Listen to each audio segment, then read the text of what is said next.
The rhythmic clang of hammer on steel echoed through the small town as Aldrich worked his forge. Each strike a desperate attempt to drown out the visions that had been haunting him for months. Fire and scales, wings and terror, they came to him in fragments like pieces of a nightmare he couldn't quite remember. He'd learned to cope, mostly. Some days he'd sing old tavern songs at the top of his lungs while he worked. Other times he'd focus so intently on counting his hammer strikes that the visions would fade to a distant whisper. But they never truly left him. That's when the stranger first appeared. Aldrich noticed him one morning, a cloaked figure sitting silently across the street. At first he paid little attention. Travelers weren't uncommon in their town. But this one was different. He didn't drink at the tavern, didn't shop at the market. He just watched. Days turned to weeks, and still the stranger remained.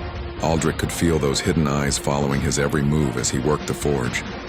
Sometimes when the visions were particularly strong, when he could almost smell the smoke and hear the beating of massive wings, he'd catch the stranger leaning forward, as if waiting for something. The townsfolk whispered about the mysterious figure.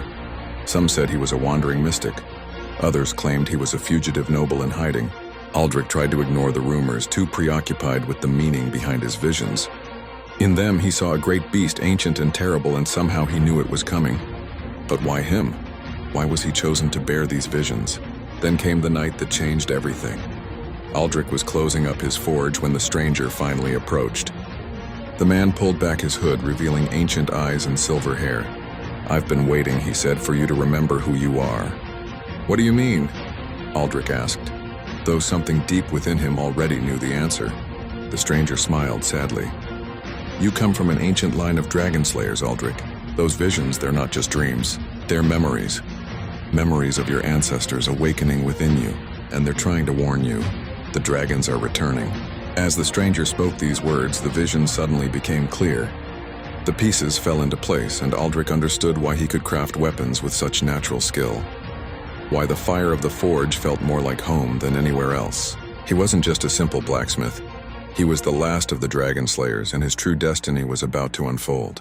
The stranger reached into his cloak and pulled out an ancient scroll. "Your training begins tomorrow," he said.